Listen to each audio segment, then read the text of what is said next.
Diploma के तहत कृषि अधिकारियों के द्वारा जानकारी प्रदान की गई। कृषि के मंगल के सानिध्य में खाद बीज विक्रेताओं को जानकारी प्रदान की गई।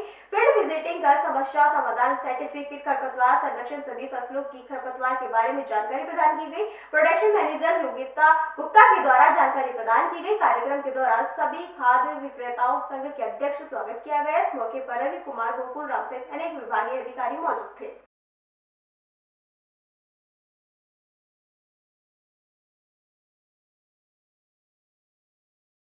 राजस्थान आज देश का सबसे बड़ा राज्य है। यहाँ 84 लाख से अधिक किसान परिवार निवास करते हैं और 50,000 से ज़्यादा गांव और ढाणियाँ हमारे हैं, दूर दराज के क्षेत्रों में हैं। किसान जो सबसे पहले संपर्क में आता है वो हमारे कृषि आदान विक्रेताओं के संपर्क में आता है। और राजस्थान की बात करें तो 50,000 से ज़्यादा कृषि आदान विक्रेता है जो कृषि कार्य में काम आने वाले उर्वरक है, बीज है, कीटनाशक है, इनका कार्य करते हैं। सभी सरकारों ने और भारत सरकार ने माना है किसान का जो सबसे फर्स्ट सोर्स ऑफ इन्फॉर्मेशन है वो हमारा कृषि आदान विक्रेता होता है। जो सबसे नियरेस्ट यानी सबसे पास का जो हमारे जो इसका इन्फॉर्मेशन सेंटर होता है वो कृषि आदान विक्रेता है। क्योंकि किसान आदान विक्रेताओं के संपर्क में आते हैं तो सरकार ने प्रयास किया कि हमारे कृषि आदान विक्रेता है उनको जो भी हमारे कीड़े हैं, बीमारियां हैं, फसलों में क्या तत्वों की कमी है, कितना उर्वरक देना चाहिए, कौन कौन से बढ़िया क्वालिटी के बीज आते हैं, इनके बारे में जानकारी होनी चाहिए। इन उद्देश्यों को ध्यान में रखते हुए भारत सरकार ने एक कोर्स शुरू किया है। इसका नाम देसी कोर्स शॉर्ट में कहा गया है। पूरा नाम इसका है diploma in agriculture extension services for input dealers, यानी कि कृषि आदान विक्रेताओं के लिए कृषि विस्तार सेवाओं में डिप्लोमा। और ये जो कोर्स रखा गया है ये 1 साल का कोर्स होता है, पूरा 1 ईयर का कोर्स होता है। सरकार ने ये भी ध्यान रखा है कि हमारी जो कृषि आदान विक्रेता है उनका कार्य प्रभावित नहीं हो।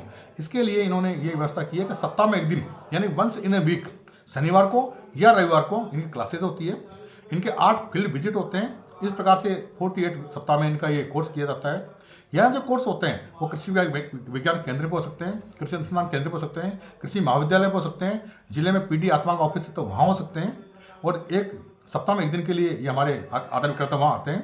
जो हमारे विशेषज्ञ होते हैं उसमें हमारे कीट के विशेषज्ञ हैं, हमारे पैथोलॉजी के विशेषज्ञ हैं, हमारे एग्रोनॉमी के हैं, एक्सटेंशन के हैं। साथ ही ये भी ध्यान रखा गया है कि हमारे इन आदान विक्रेता बंधुओं को जो सरकार की योजना होती है, भारत सरकार की हो या राज्य सरकार की योजनाएं हो जो किसानों के लिए चलती है, पाइपलाइन है, फंवारा है, ड्रिप की योजना है, सोलर की योजना है, पोली हाउस है, मल्चिंग है, उन समस्त योजनाओं की जानकारी कैसे उनकी फाइल तैयार की जाती है, कितनी सब्सिडी मिलती है, कैसे वो ई-मित्र पे उसको अपलोड करवाते हैं, कहाँ वो फाइल भेजना होता है, इस प्रकार सारी जानकारियाँ हम इस कोर्स में देने का समावेश किया गया है।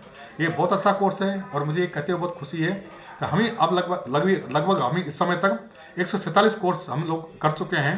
लगातार हमारे जो आदान विक्रेता बंधु है हमारे संपर्क में आ रहे हैं और इस कोर्स को वो बहुत अच्छे से ले रहे हैं। एक बात और मैं हमारे साथियों को बताना चाहूँगा कि इसमें जो पुराने कृषि आदान विक्रेता है जो पहले से कार्य कर रहे हैं वो भी आ सकते हैं। उनको भारत सरकार जो टोटल फीस है 20,000 रुपये, उसमें 10,000 की उनको सब्सिडी मिल जाती है। और जो नए विक्रेता है जो फ्रेशर कहलाते हैं, जिनके पास अभी किसी प्रकार का आदान का व्यवसाय नहीं है, वो भी इसमें आ सकते हैं। क्योंकि अब आपको कोर्स करने के बाद उसके प्रमाण पत्र के बाद ही लाइसेंस मिलेगा, पर उनको पूरी 20,000 की जो फीस होती है उसका डीडी बनवाना होता है। पर ये अधिक से अधिक अगर आदान विक्रेता आएंगे, कोर्स चलेंगे तो निसंदेह ये समस्त जानकारियाँ इन आदान विक्रेता भाइयों के माध्यम से हमारे किसानों तक पहुँचेगी और वही हमारे सरकारों का उद्देश्य है ताकि किसानों तक जानकारी पहुँच जाए।